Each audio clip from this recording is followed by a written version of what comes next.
Welcome to the Wager Makers Podcast with Web and Smitt. Brick by brick, baby. I'm freaking out, Web. I was told there'd be no man. Stupidity's going to be an asset. What a bunch of crybabies.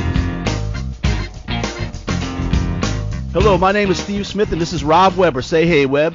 Hello. What's up, Smith? What up, buddy? I'm Smith, that's Webb, and we are the Wager Makers, and this is the Wager Maker Podcast. Thank you all for joining us. This is already Wager Maker Podcast number 36, man. It's flying by, Webb. What's happening? 36. Big. This was an easier number, 36. Obviously, the only 36, maybe Jerome Bettis comes to mind. But I'm hearkening back to our baseball cheating days. I'm going to bring up Gaylord Perry, the old spitball Vaseline master. Pitched for 35 years, it seemed like. Another 36 who, I don't know how. I remember that I did research it, but I did think I'd researched it to confirm my thinking that he was 36. So that's our picks. Easy, that was a pretty easy one. I mean, the first one that comes to mind without researching is the bus. Right. Dude had a great career, Notre Dame to the Rams, and then great years at the Steelers. Went out on top, won a Super Bowl in his hometown near Detroit. So obviously the bus for the Steelers, great player, Jerome Bettis, number 36.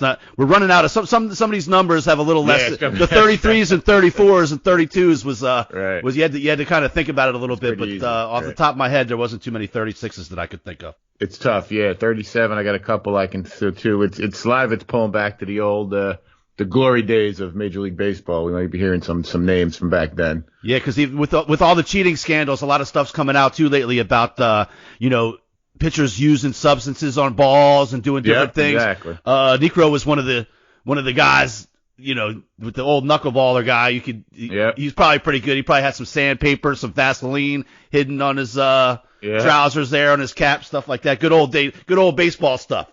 That's right. Yeah, you don't hear anybody bitching and crying saying he was cheating really then. It's funny. I remember him kind of pitching around his belly, and Gaylord Perry I'm talking about. And I saw, I think Bartolo Colon just signed with some league in the Mexican league. I think I saw something pop up. And he's got to be damn near as old as us. I don't know how that motherfucker's been pitching. He's got whatever juice he's on. He needs to market that shit because that is some good. I mean, he was in that Major League Baseball pitching at 40, early 40s. Right. Crazy. Cologne was a 20-something-year-old pitcher when we were 20-something. 47 years old. Yep, 47. Yep. He's 47. Unbelievable. So you do what you got to do, man. I'll go pitch overseas if they'll let me. Why not? I ain't mad at him. 247 and 188 and 565 games in MLB. 552 as a starter. He started in Cleveland in 1997. Wow. All right, so we're gonna start the show. I want to get this out of the way real quick. Sorry, this is coming out to you Saturday morning. Hopefully, I get this thing cleaned up and edited and out by Saturday afternoon. It's Mardi Gras time here in New Orleans, Web. So that we're gonna might have a little bit of weird times and weird dates and stuff like that going on. I'm gonna apologize ahead of time for any noises you hear in the background, anything like that. I don't know if people know where we're at. This isn't exactly a studio going on here. Sharon rides in a Pygmalion parade tonight, and so any minute now there could be any number of things from coffee to glitter to beads to wigs flying around me as my wife gets ready for her parade this evening. So if you hear any crazy stuff going on in the background, that's what it is. She rides, if you're in New Orleans, she rides in Pygmalion tonight. And she'll be on the first float behind the court or whatever, and she'll be on the downside, driver's side, number 1, and then she rides in Knicks on Wednesday night. If anybody's out there looking for Knicks, I'm not sure where that. I don't want to, but if you hear any crazy stuff, there's all kinds of beads and glitter and shit flying around here right now. So that's what that'll be. If you know what a house looks like during Mardi Gras season around here, there's a lot of shit. I'm gonna let me jump in. First of all, Mardi Gras is great stuff. A lot of memories, or should I say lack of memories from back in the day down there. But the Wednesday thing was my fault. We usually try to do our Wednesday thing. I'm going to definitely apologize to Mike Lynch too.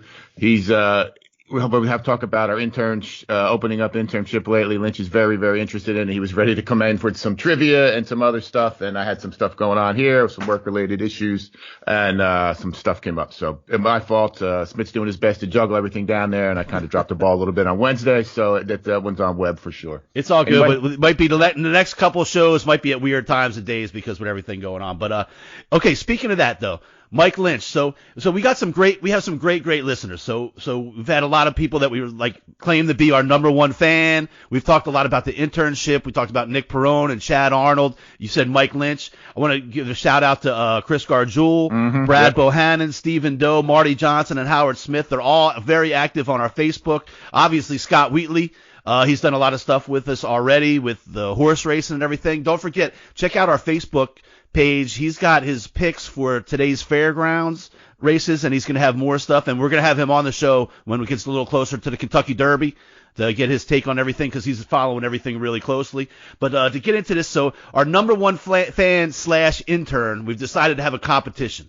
We're going to have these guys. we picked out, if anybody thinks, we picked out Chad Arnold, Nick Perrone, and Mike Lynch as the 3 finalists to be in our intern / number one fan competition. And we're going to have a trivia competition. It might not be on our next show, but one show coming soon. And it's going to be all Wager Makers trivia, whether, we might give a lot of hints to some of the questions on today's show and the next show or two. Maybe if we have some nicknames for certain players, certain numbered episodes that we did certain things.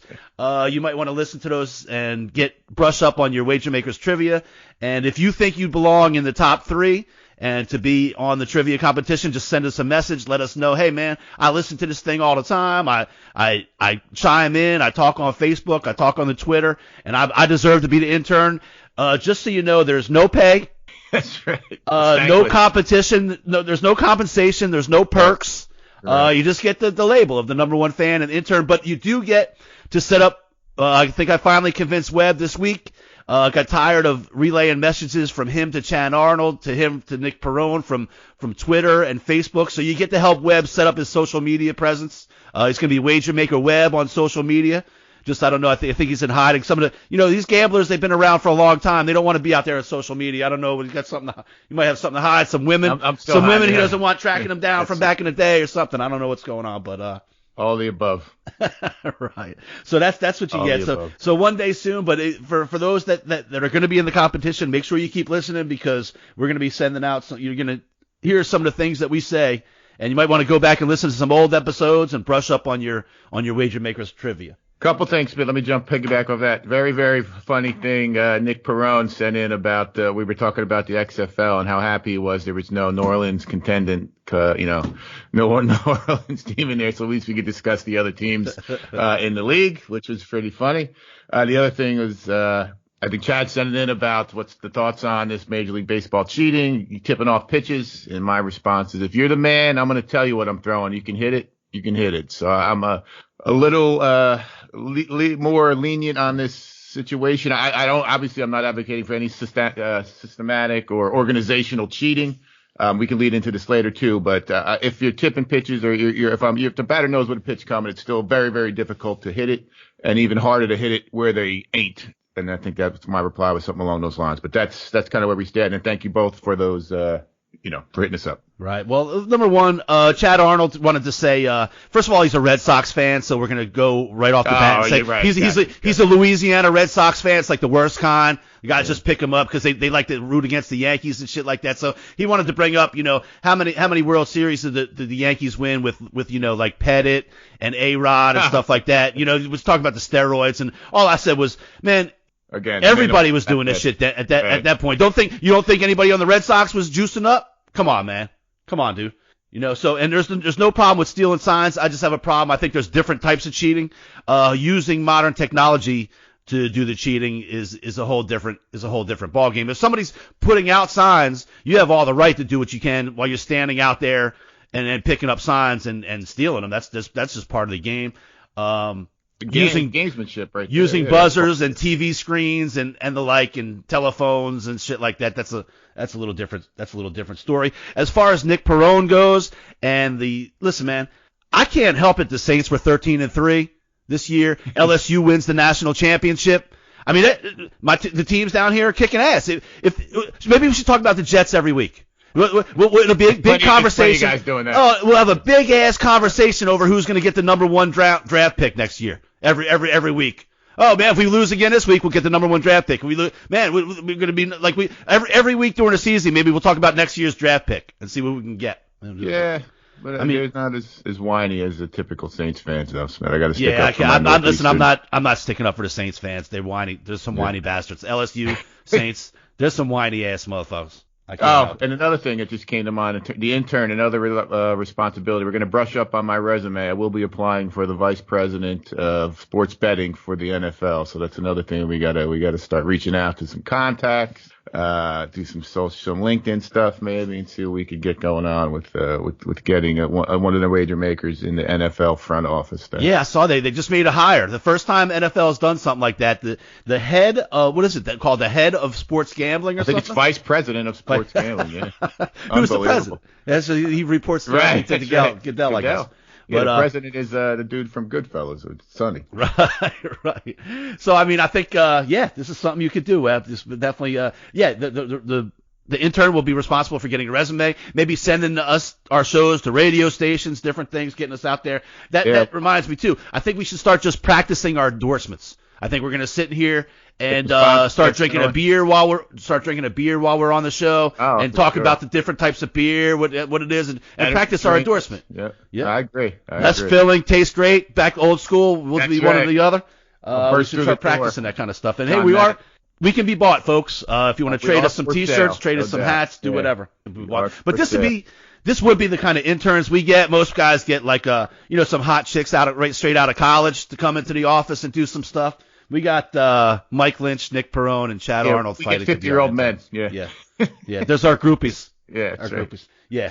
So this would be like just like the interns I would get. This figures. All right, moving on. So Webb, there was a lot of talk this week. Your boys are in the news with the GOAT. Chad Arnold asked us a question this week on Facebook about what your thoughts are about some of the rumors about Tom Brady going to the Cowboys, and maybe even what you think about Dak Prescott moving on, and who would be better replacements. What do you think about that? First of all, it was a lock. I was talking to Jerry Jones, for you guys who don't know who that is. That was going to happen. It seems Brady's getting a little pricey on his demand. So I don't know so much about Brady coming these days, coming this way or that way. I'm probably the biggest advocate of trading Dak Prescott. If you're going to get, I don't know, what is it, the 3rd, 4th, 5th, 6th pick in the NFL draft for Dak Prescott, you absolutely trade him in a heartbeat. And you turn around and sign Amari Cooper. You sign who am I thinking? Robert Quinn. You sign Byron Jones, so that's a defensive end. Your receiver, and then your corner. I'm not the biggest Byron Jones fans either, but he has been an All-Pro the past 2 seasons, or All-Star in the second team All-Pro last year and second team All-Pro this year. You do get you can draft a quarterback, possibly draft Tua or whoever it would be, Justin Herbert if you want. If not, hold on to the pick. I think you're going to see some other quarterbacks coming free. Oh, another caveat is that would allow you to trade, give you some ammunition to trade, and also free up cap room to trade for Jamal Adams from the Jets. If you don't want to do that, you can stockpile your picks, trade all those number 1 picks, your number 1s for next year, that the bounty you get from whoever, the Chargers or the Dolphins, and then you draft Trevor Lawrence next year. So that's everything. Everything's easy. It's all coming together if you get rid of Prescott and his ridiculous $35 or $40 million man demands, which to me is getting to the point where it's insulting. At 8-8 quarterback wants $40 million. The other thing that I think is very interesting, I saw that Brady may go to Oakland, which I think would be ideal, because then Derek Carr could come slide right in, a change of scenery, work with McCarthy as a quarterback's guru. This kid has already got his $100 million deal. We could pay him somewhere that's, insanely, as we call it, cheap, in the $20 million range, something like that. And that still allow you to use those picks again, those bounty of picks you'd get for trading Prescott for. If you want to draft Tua, redshirt him, see if he's any, or if you wanted to somehow parlay that into a Chase Young situation, or again, save those picks for next year, see where we're at, and make a huge Trevor Lawrence push or something along those lines. But I am all for trading not only Dak Prescott, any and every other player on the Dallas Cowboys, period, the end. What about, I see some reports today that Oakland's even offering Tom Brady 2 years, $30 million a year. Would you be in favor of JJ going after Tom Brady for that kind of money?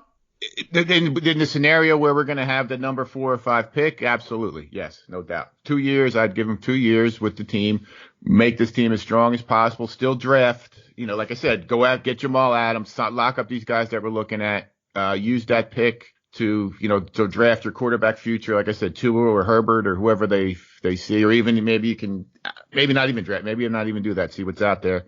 And that's a tremendous amount of money to free up if Prescott's not there, and a tremendous amount of capital in draft and players. They're talking about 2 number ones and a starter, the number 1 this year, number 1 next year, and a starting player. That to me is, or maybe even 3 number ones. And to me, that is almost, you can't pass it up. That's back to the Herschel Walker days. That's unbelievable. And, I'm not bashing Prescott. There's no way no one's worth $40 million period at all on anything for anything, but not this dude. I would have, I'm comfortable with him at, I didn't even want to pay him $30 million, but again, that's come and gone. So if you can get him for that $30 million number and free up some cap space, still get Cooper done, do something with the cornerback position, either keep Jones and then keep Robert Quinn. I think that's the win that the Dallas front office is looking for. But you're going to give me Tom Brady at 2 years with our offensive line, our receivers.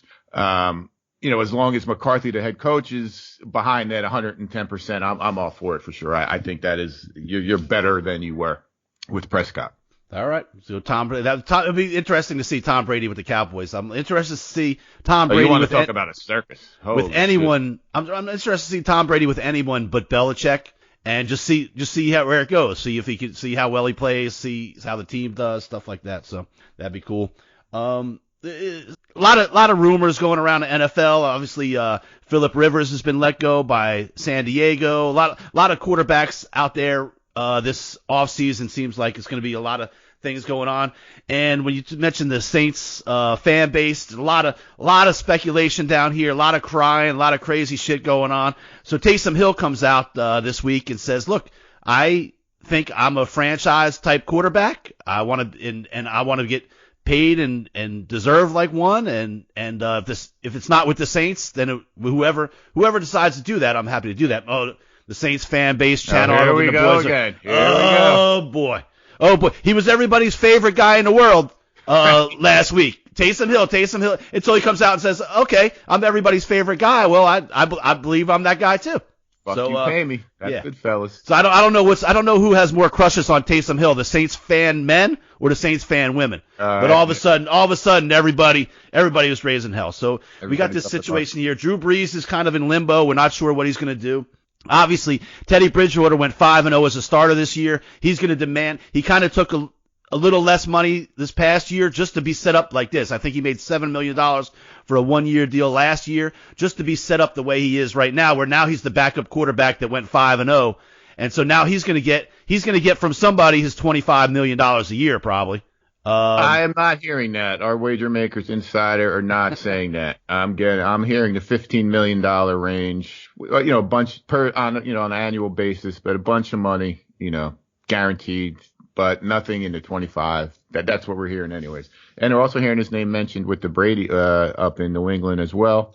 So that's interesting. He did himself a great justice in going 5-0. He did catch some breaks there, I think, but I mean, good for him. I don't know. I mean, I don't know why he wouldn't consider just staying where he was. He's got some familiarity with the system and Sean Payton. Obviously some affinity with the Saints faithful going 5-0. And the Taysom Hill thing is, what's he supposed to say? I would have said the same damn thing. Right. Yeah, pay me. I want my $40 million too. Why wouldn't he say that? Right. So, everybody wants him to stick around, but everybody wants him to stick around as this guy that runs back that's on the special teams. Right. It's not the same. It's not the same thing. But Teddy's name has come up with a lot of people. He's come up with, if you talk about New England, he's come up with the Bears. He's come up with the Carolina Panthers. Bunch of people. I think he's going to get money. But if the number's $15 million, man, I might even change my opinion about the situation. I was thinking, basically my take on the situation was this: everybody calm your jets about Taysom Hill. Nobody right now is going to pay him franchise quarterback type money. Okay, so. My thing was you let Teddy B go, but in my opinion, he should get starter money. He should get 20, maybe 20.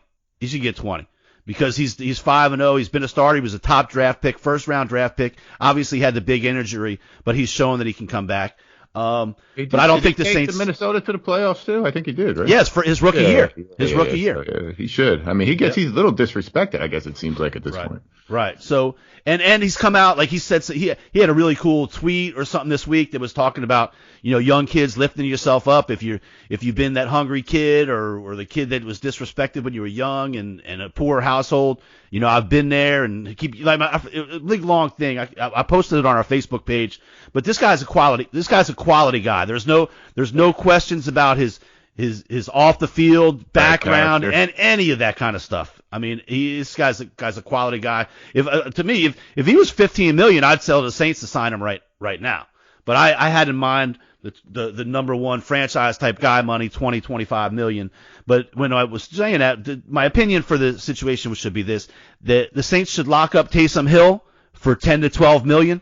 That's what I think he deserves. I think you can get him for 5 years for that money. I don't think anybody's paying him $20 million to play quarterback for their team at this point after seeing him do anything. There's no scenario that's happening. Right. So in that way, if Breeze decides to stay for one more year for his 25 or whatever he gets, you'll still have Taysom Hill there for 5 more years, and at that point you'll have a quarterback on the cheap.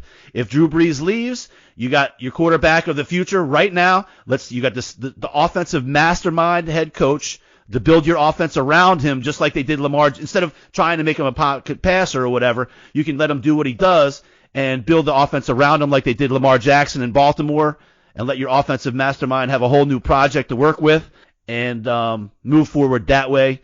And you have all this extra Drew Brees money to build pieces around him, whether that be running backs or guys on the defense, offensive linemen, whatever that need be. But that was my thoughts going forward. If Teddy B is only getting 15, man, that changes things a little bit. But we'll see how it plays out. All I'm saying is, as usual, I'm saying Saints fans, calm down. We'll find out what's going to happen. One of these guys will be playing quarterback next year for the Saints. If it's not Drew Brees, obviously it's going to be an adjustment. I mean, somebody's going to be playing quarterback. Drew Brees is our security blanket around here. Your blanket's not too secure. You guys are sleeping in the cold the past 3 fucking years because she fucking threw the interception again in that game you're still crying about. And he couldn't throw the ball 15 yards down the field at the playoffs last year. So you're better off. If you're going to move on, first of all, with your scenario, a couple things have to happen. Taysom Hill he just told you he wanted starter money. So now why would he sign for less than starter money? Second of all, Drew Brees, that's got to be a significant pay cut for him, right? Well, I think he's doing like 25. I think he's in the 25 range right now. Well, that's that if he's going to take 25, that's what's going to happen. He's going to come back for $25 million.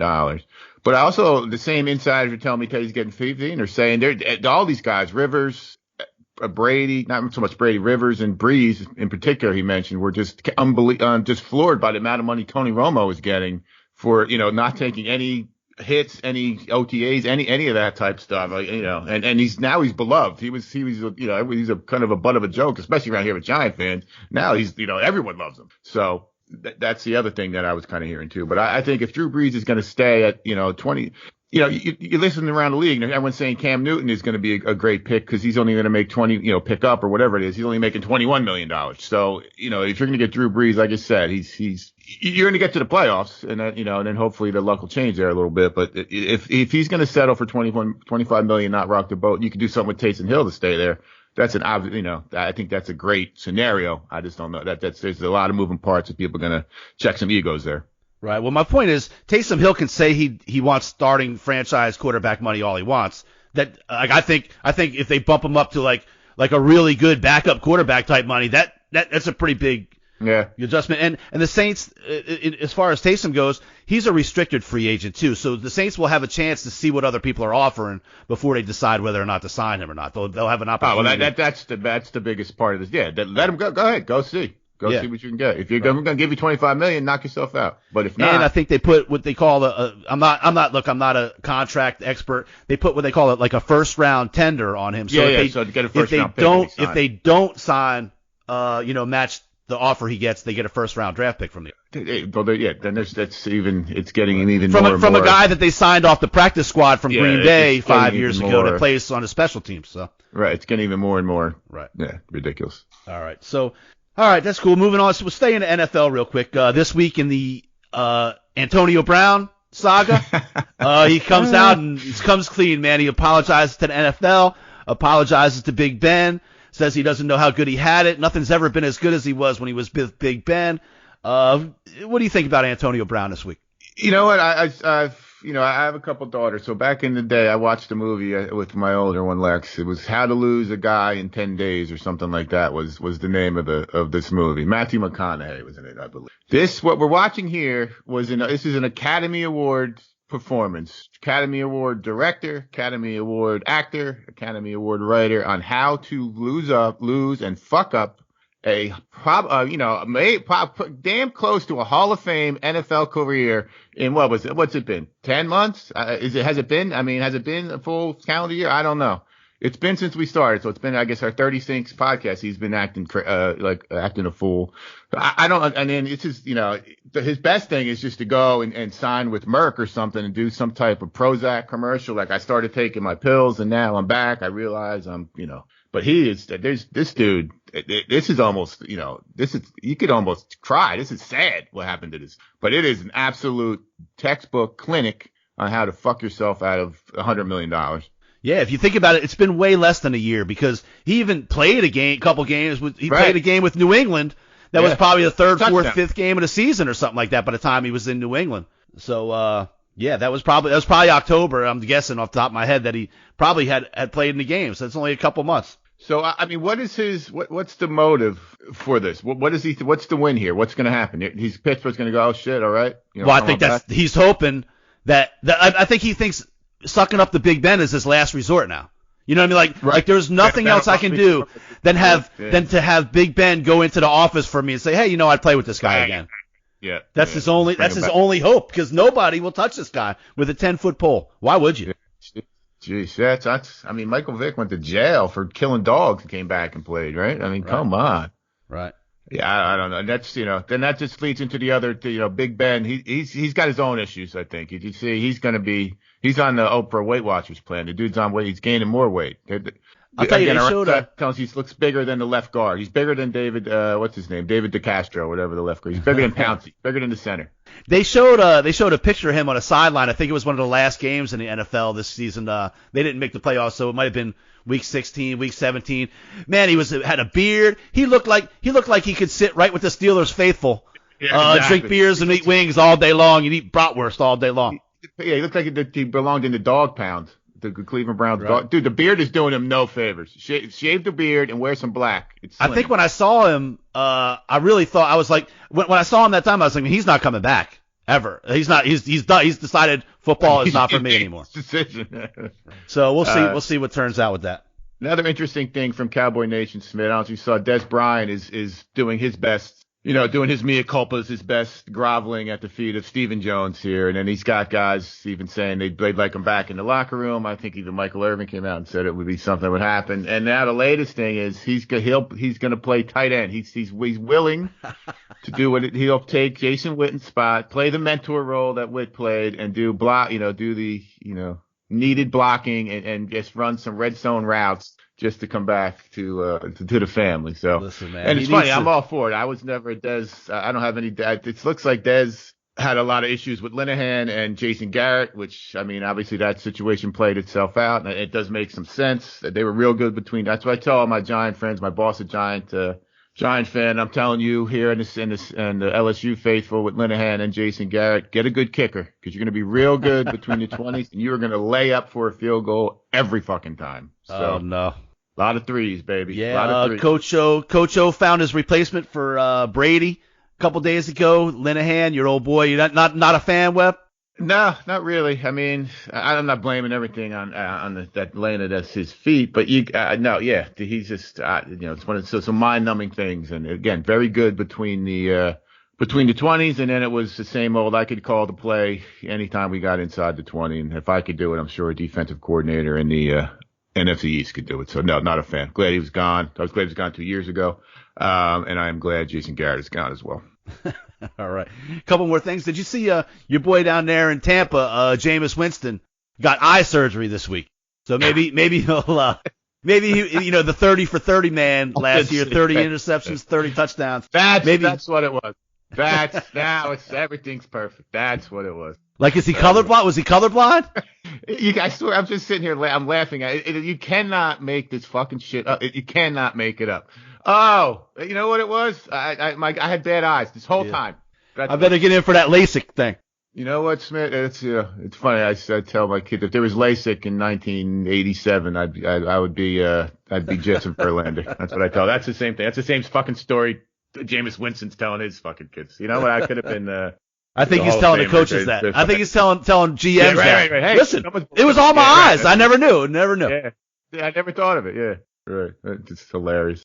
All right. That's just keep that name in mind. Intern wannabes. Hint. Jameis Winston. Who did Webb say? Stupidity is going to be an asset about Jameis Winston. It's an asset, right? I was wrong. What was Webb wrong about? That's the other. His stupidity was definitely a hindrance. Right. Okay, moving on. The NFL reinstated Myles Garrett this week after that ugly incident. NFL. I personally think it's been its time. It ran out the rest of the season. It was half the year, so like that. Any thoughts on that?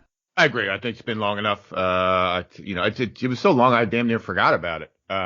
Yeah, I think he did. Obviously it was an ugly scene. It would have been less if it wasn't on that national game or whatever. But obviously a very dangerous situation. The dude got penalized pretty heavily, which kind of matched the severity of the discretion. So I think it's all good. He's still coming out, Smith, claiming that Mason Rudolph used some type of racial slur.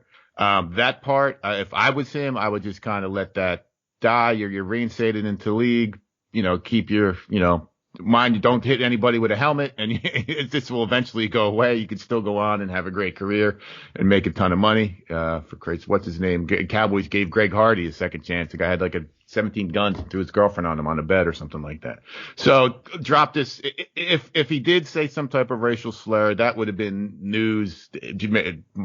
Mason Rudolph would have been under the gun. A lot of different things would have happened if that was in fact the case, that he was using some type of racial slur on the field. So I don't buy that part. And again, I would let that go if I was Garrett, and just kind of put the whole thing behind him and go get 12 sacks or whatever it is this year. Right. There's no reason to keep even Tomlin came out today and said, look, I know Mason Rudolph. I have no reason to think that he would said something like that. He said, certainly I would have heard, somebody would have mentioned it that night, whether even one of the Steelers players, one of the Browns people would have said it. It wasn't until like a week or two late, like when Myles Garrett realized how bad he was in for it, that kind of came up. And then they reinstated him the other day, and he said, well, just a reminder kind of thing. He did use a racial slur. It's like, dude, you're back. Just let it go. It's not helping. Let it go. Right. So, not to let it go if he said it, but just you're back. You should move on. Well, I mean, you said it. Everyone heard you say it. So yeah, right. Well, it didn't really catch traction the first time. Right. And if that is the truth, that'll all play out. And it's not helping you. Like I said in other ones, Mason Rudolph was not innocent in this whole thing either. He came out after the thing and said, man, what kind of crazy shit Garrett did. Well, the guy got your helmet, you ran after him again after that. And was he supposed to just let you run up on him?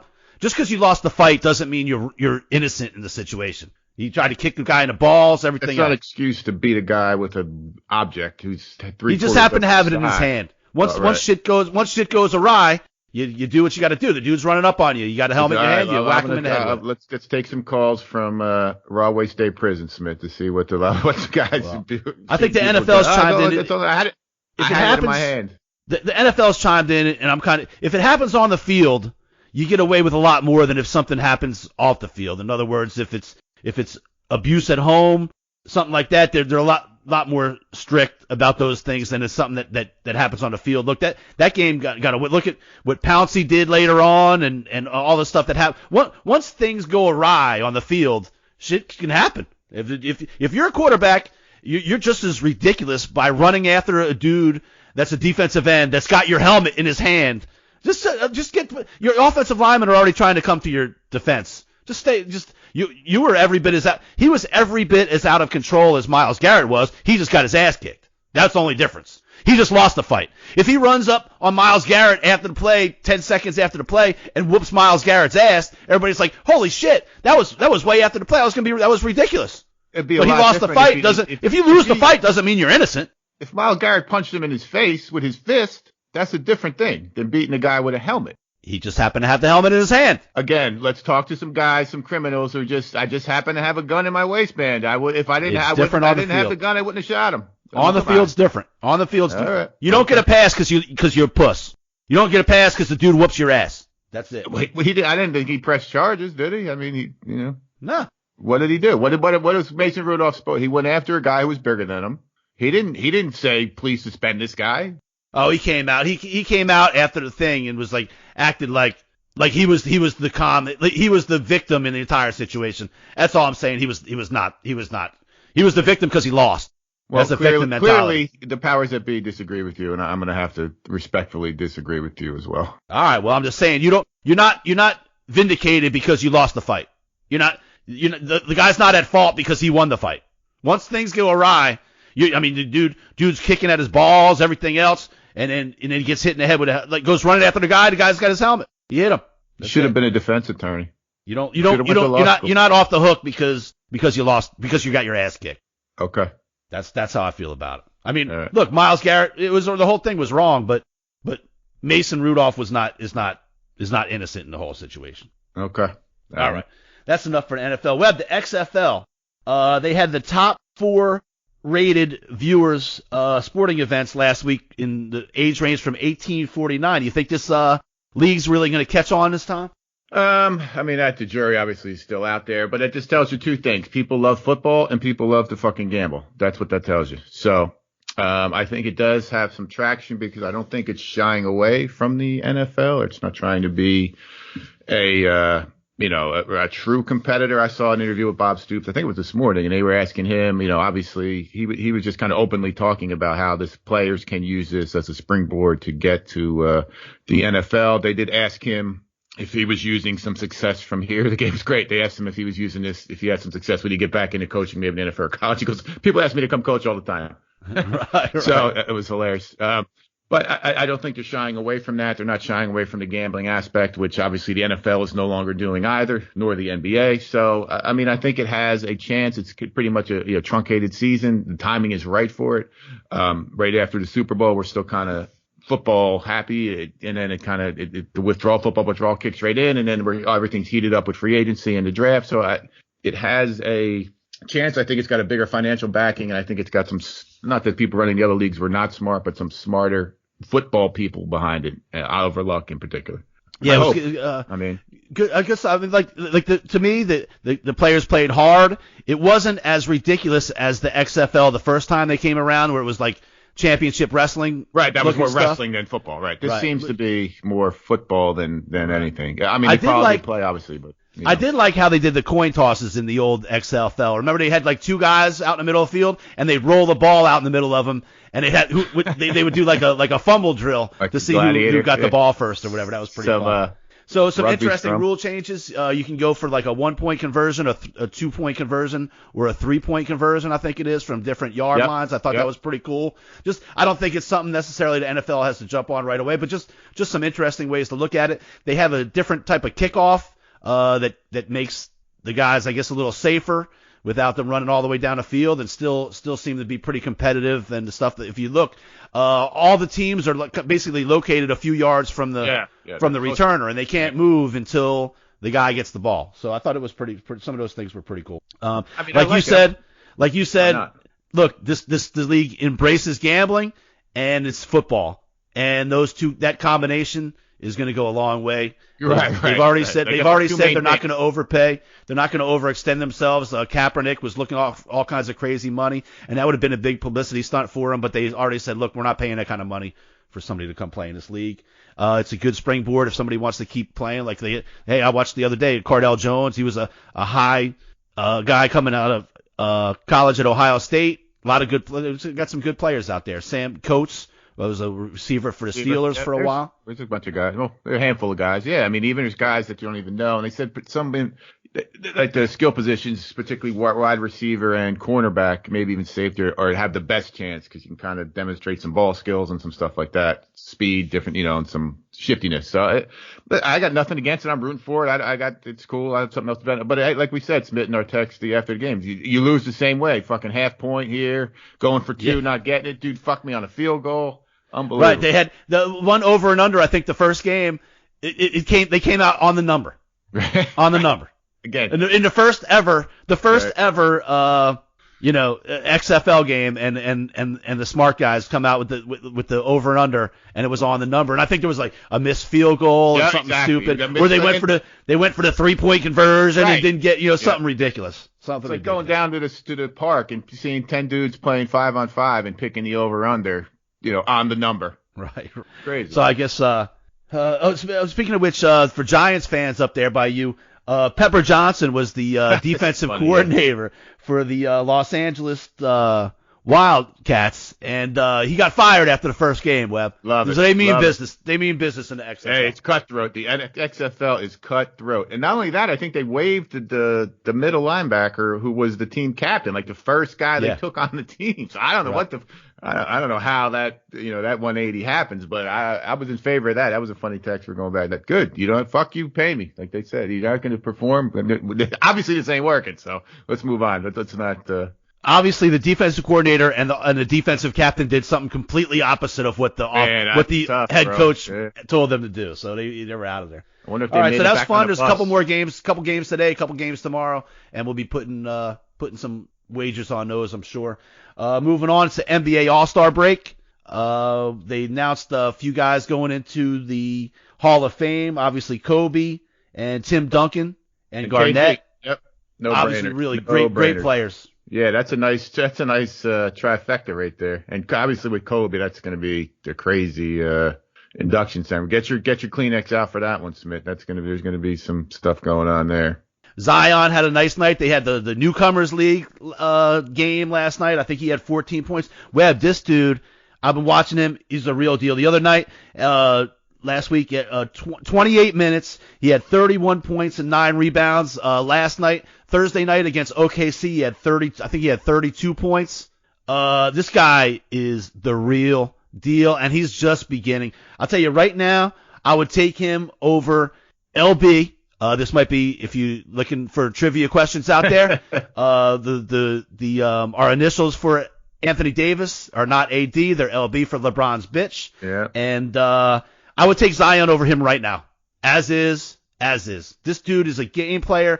He's a team player. He's a leader. The guys are rallying around him. I don't know if the Saints are going to have enough to make that run for the 8th spot in the West. They're still too far back with the amount of games they have left. But this team is fun to watch. They're beating teams. They're beating good teams. Man, the Pelicans are up and coming. And Zion, I could not be more impressed with Zion on the court. My only, reticence or deal with Zion is he may get hurt, and he's from Duke, but he's obviously born to play in the NBA, and he's not that big. Was he 6'6"? 6'6", dude. Yeah, 6'6", and he plays like a monster out there. He does. He plays much bigger. His wingspan and his like girth, he's got the body of Charles Barkley. Yeah. But more, I think he just his get up is more than Charles. Even more skilled. Yeah. I mean, and then Charles was skilled. I mean, right. So I mean, right. It's interesting.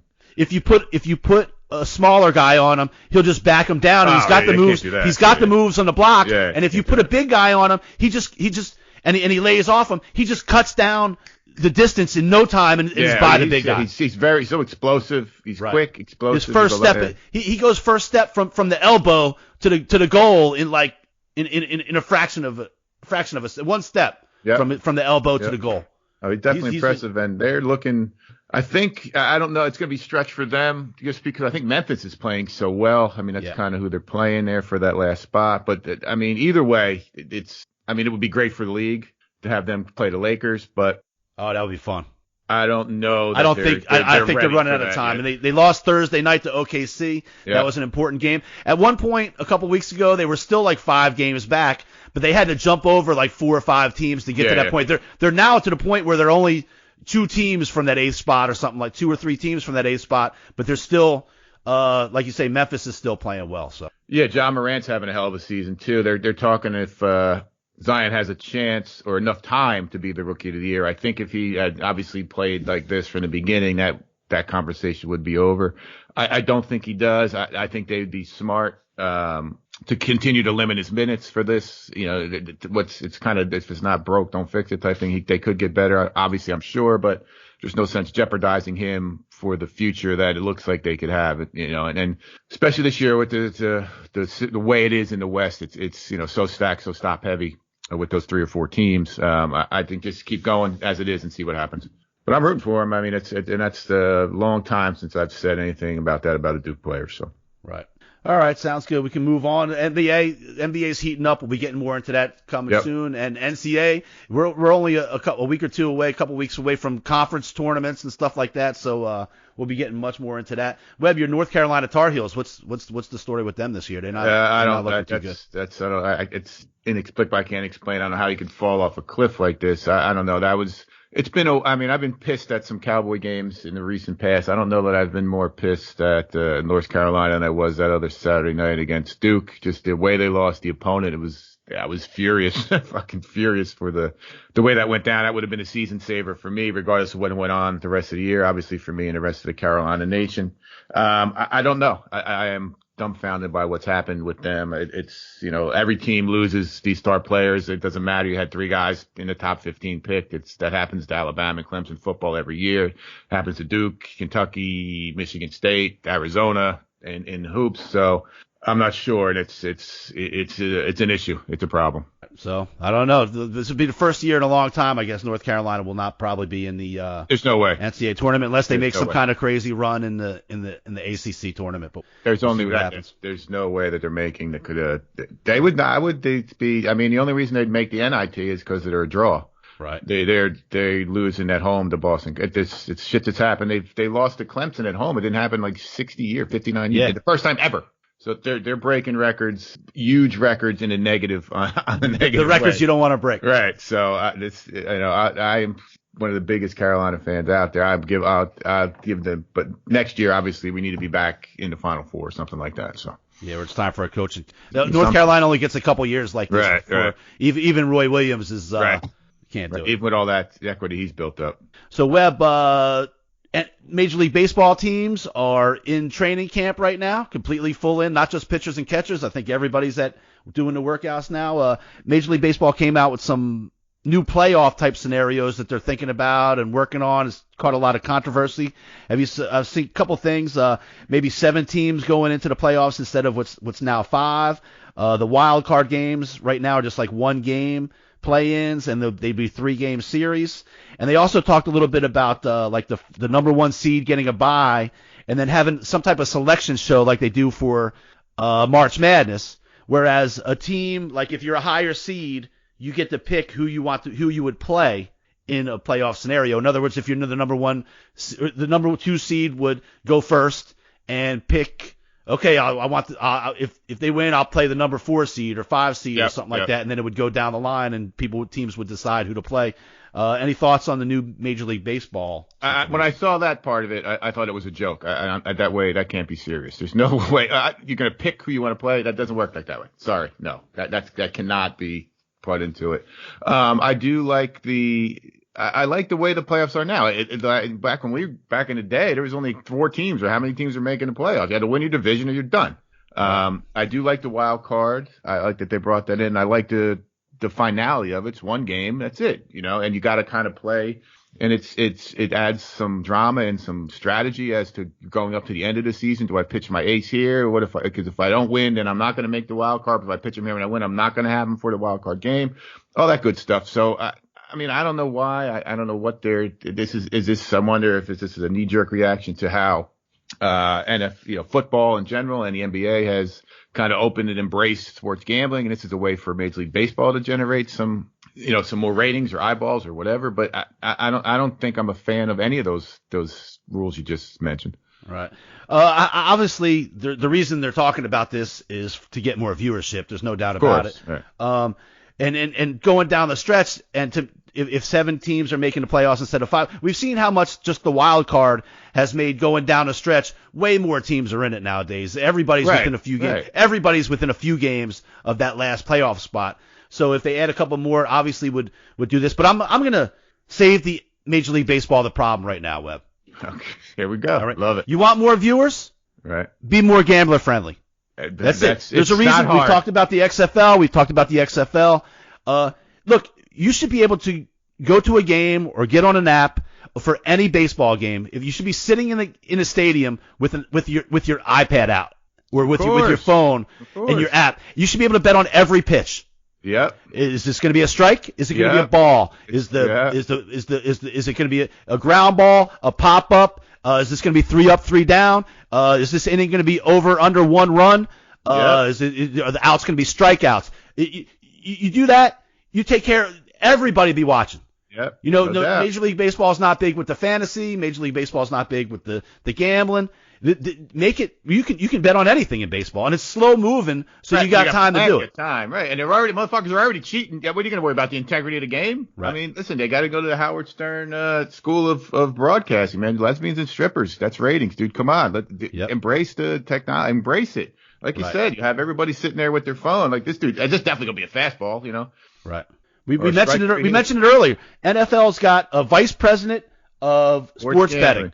Well, guess what? Betting. You know why? Because that is. But they're smart. What makes it exciting? That's why people, man, NFL's not awesome because a game against the Colts and the Bengals is awesome. The NFL is awesome because of fantasy football and gambling. That's what that's why people watch it. That's why the ratings are out the roof. That's why the XFL did great this week. That's why there's other leagues. Exactly. That's exactly right. That's why the XFL even has a shot for fucking gambling. Yep, exactly. Yeah. How many times we're on there on a Thursday night? Like, geez, this game sucks. Right. But you know what? I'm watching. You know why?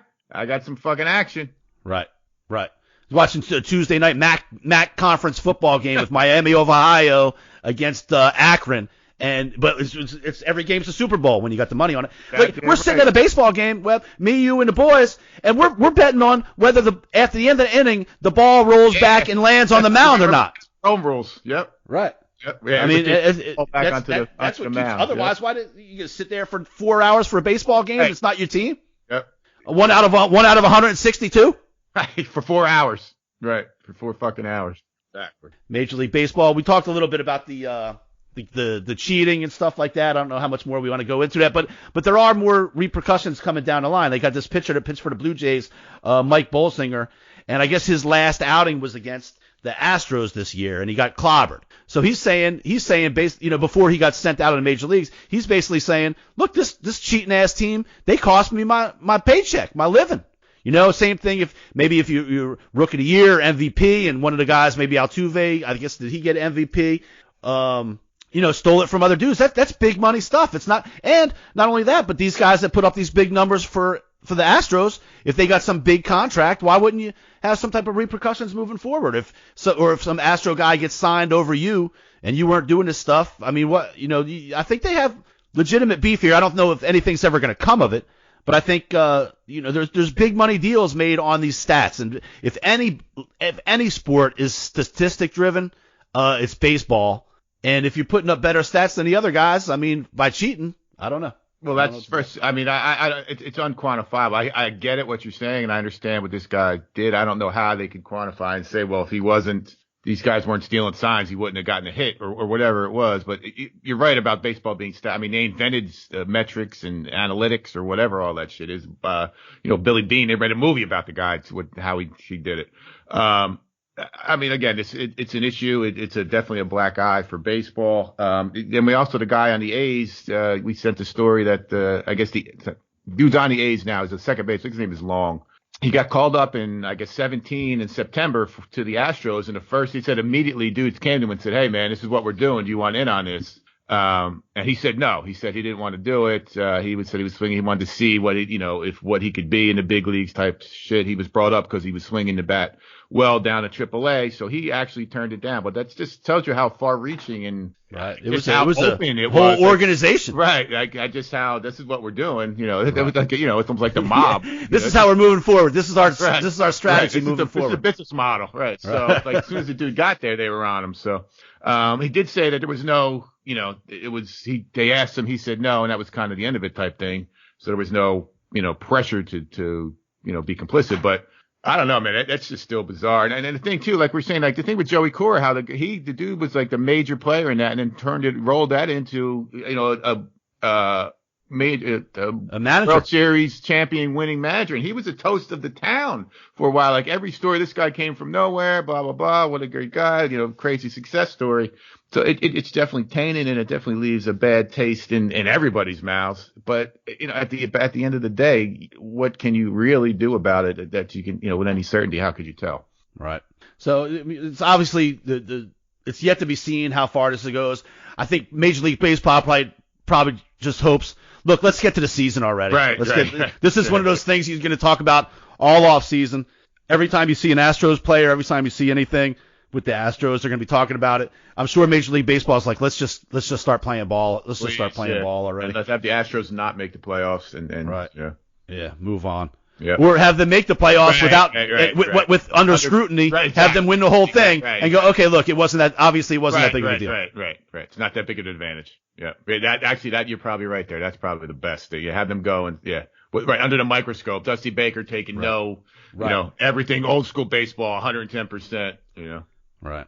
So just one last thing I wanted to throw out there. I did get a free lunch this week, Webb.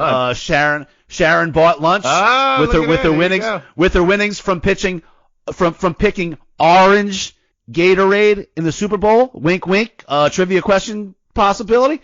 Orange was her pick, and so I did get a free lunch. She did buy lunch the other day. All of a sudden she said, I'm going to buy this with my winnings. So I did get something out of that. Talking about that. It's funny, that great story with somebody actually yesterday, I think. So that's awesome. Another thing, wink, wink, Smitt. I would like to see who we picked to win the Super Bowl back in, I don't know when, August, when I was in the garage. Talk about the studio when we do every 10 seconds the train came by. The good old days. And then I want to see who we picked to win the NHL Stanley Cup and also the NBA. I think I know the answers to those, but you'll have to brush me up. I don't even remember if we picked anybody to win the NHL or NBA, but we'll. We did. I think we did. I don't know if we said who. Yeah, I think we did. Well, I'll be working on that this week to get the questions together. We can get. We'll have to figure out a time when Nick and Chad and Mike can come on the show. And or Garjul. Do you have a favorite? Do you have a favorite out of that? Who do I think is odds-on favorite? Not a hope, an odds-on favorite. I believe Chad Arnold is probably the favorite. Maybe we'll put a money line on this, and we'll put a money line. Right. Me and you could put a little waiver. I just know Chad listens all the time. He's in his car with the Uber doing work. I know his daughters and his wife are on here. And I know they listen a lot, and I know he chimes in on the stuff that we say. The more some of the obscure stuff too. Yeah, gotcha. Yeah, I would lean. I don't know. I think I just know how Lynch is. He can get once he gets something in his craw there. He's similar to all Mike's idiosyncrasies. It could be an asset in this, similar to what I thought would help Jameis. But now it's right. Yeah. Only you called Jameis's stupidity. You called Mike idiosyncrasies on this, I think. Right. I know Mike is probably in training right now. I think he's got one episode in each year coming in right now that he's trying to listen to as much as he called us from the gym the other day. He's like, man, I'm listening. What's the next show? That's what I'm saying. So he's in training. So you guys, Nick, and anybody else who's out there, I know Brad Bohannon mentions our show to me all the time. Things he heard, things we should do. Todd Lewis, yeah. If you think you're in the top 3, let us know. We'll be happy to have you on, and you can be part. We'll have 4 or 5 people on there. Yeah, Marty Johnson. We don't have to limit it. We'll have to make some pretty quick first round chops. Maybe elimination or something. Yeah. Yep. All right. So, all right. So we're gonna get some stuff together. That's gonna be a fun show. It might be the next show or the one after that. But we'll have to see when we can get everybody together. But I'm gonna try and chop this up. get it out to you by Saturday afternoon. At worst, this show will be out Sunday. And don't forget to check Scott Wheatley's picks. You can check those on our Facebook. Webb, anything else? Or are we going to roll it out? I know you bring Devin to soccer. Got soccer here. Yeah, got to get her dressed up and get out of here. No, I did want to give some of my man T-Bones yesterday. That's what I was talking about, where our episode with Sharon won the money on the green gator. We talked about how we brought the psychic orange Gatorade. Orange, the psychic had the green, yellow. Green, right? We want to make sure we're not. All right, go ahead.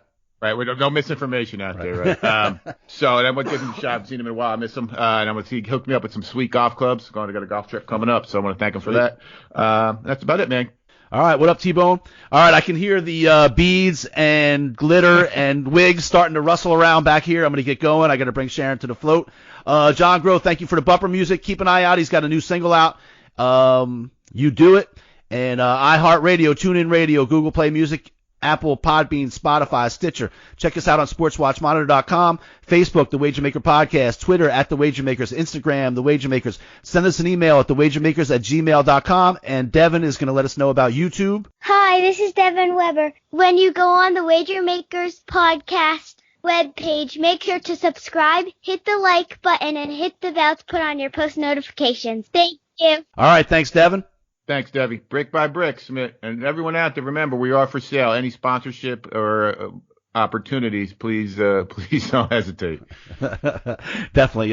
Webb, hey, everybody, thank you for listening. We'll be back again this Mardi Gras week. It's maybe a little choppy episode here, an episode there, but we'll get them out. We can't wait to keep doing this. We got had a lot of stuff to talk about today, and it's not even football season. It's kind of in between. It's NBA All-Star break, and we still have plenty to talk about. So keep listening. Hey, tell some friends, man. We got to get this thing going. Share us on Facebook. Share our Twitter. Check out our pics on Instagram and Twitter all the time. Webb, take us out. Take us out. Listen to you, Debbie, baby. Everybody subscribe on YouTube. Brick by brick. The only way we're going to do it. Thanks for listening.